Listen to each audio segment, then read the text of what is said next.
जय जगन्नाथ मु सोनी आपको स्वागत करुच्ची Soni kitchen and blog channel को आशा करुच्ची जगन्नाथ कृपार आपने समस्ते भल थे जो था भल था सुरक्षित था वीडियो को फास्ट टू लास्ट जाए देखुए जब पसंद आसला गोटे लाइक करेंगे फ्रेंड तो शेयर करेंगे आउ चैनल जब नुआ अच्छा चैनल गोटे सब्सक्राइब करने तो देना कर चैनल स्टार्ट करवा आज रेसिपी अच्छी जैक फ्रूट माने पणस कठा। तो पणस कठा को देखो मुझे भल भाव चोपा छड़े काटी नहीं भाव में छोट छोट सरू सरू साइज करी मु आज आपण को पणस कठा छाणिकी देखेबी बहुत सुंदर बनब माने मुसमुसिया खावाई बहुत बढ़िया लगे छोटू पिलाठू बड़ समस्ते आग्रह सहित खाइबे।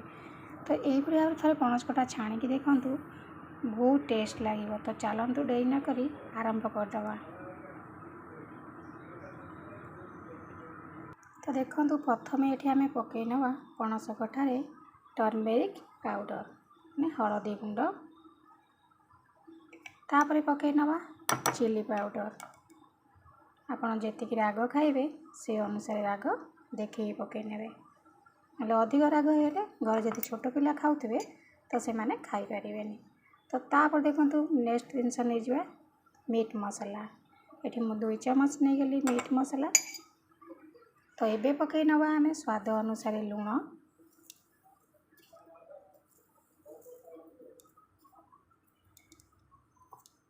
ठीक अच्छे लुण पकई सारा आम नेक्स्ट जिनस पकई नवा। तो एबे आमे पकई नवा ये बेसन। तो बेसन आपन कौन करेंगे अलग जगार गोटे सब मसला मसली बेसन को गोलेकी आपको गोटे गोटे बुड़ेकी छाणी पारे मुझे यही भाव में पकाऊँगी आपको भल भाव में गोले नेबी गोटे गोटे छाणले आमको असुविधा हम बहुत टाइम लगे। तो एमती छाणियापी सुविधा हम। तो ये देखो पकई नहीं गली बेसन 5 ରୁ 6 ଚାମଚ बेसन पकई नेली कहीं बेसन पकई द्वारा आम गोलेबा भल से कठा देहरे लगे पड़ो माने लगे जमी छाणीबा भल मुसमुसिया बनवाई टाण बनवाई। ये देखीदबा आम राइस फ्लोर 1 चामच। एबे आमे कौन करवा ना अल्प टिके पानी दबा बेसी पानी देवेनी।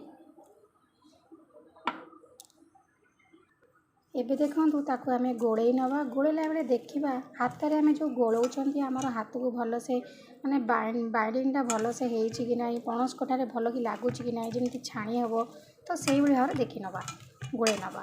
तो देखो ये मुझे अल्प पानी देकी गोले टिके समय छाड़देवे देखिए पणस कठार आम जो लुण पकईना टिके लुण माने पानी टिके जकेला भाया बाहरी आसो यदि पानी जकेला भाया बाहरी आसो ताले आमर एटा गोलेबाटा माने भल से बेसनटा लगे। अधिक मोटा हवा दरकार ना अधिक मोटा हेल्ले आपंकर खोलपा हो तो बेसी मोटा ना कि बेसी पतला ना जी लगे कथा लगे। तो ये भाव जब आप पणस कटा को छाणती खावाई बहुत बढ़िया लगे। तो ये देखो गैस लगे कि मुझे तेल बसई नहीं तेल को तातियापाई छाड़दे गैस फ्लेम को हाई रखी तेल तातीगला गैस फ्लेम को आम मीडियम करदे।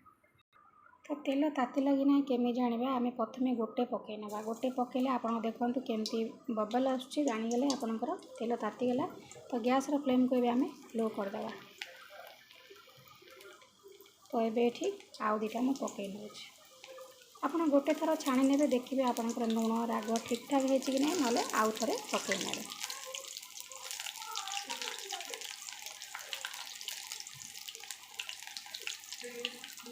एबे देखो मु छाणुली आपन को देखेली तो देखो केते सुंदर भाव में हो गलानी। तो ये आम गैस रू काढ़ी नवा यही भाव में जब आप पणस कठा छाणीबे खाइबापी बहुत सुंदर टेस्ट लगे समस्ते पूरा आग्रह सहित खाइबे आपको बिल्कुल भी सीझेबा दरकार नहीं। मुझे आपको जमी देखली आप सेमती बनातु ना बेसन जो गोलेकी गोटे गोटे बुड़े छाणियापी आपको बहुत टाइम लगे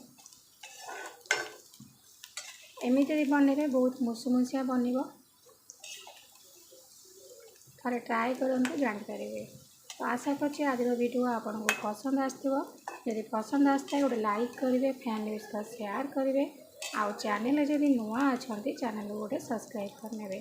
तो डे ना करी जल्दी जल्दी गोटे चैनल को सब्सक्राइब करनी। तो आज विदाय नौ पुणी देखा आप सहित नेक्स्ट वीडियो से पर्यटन रोचे नमस्कार जय जगन्नाथ।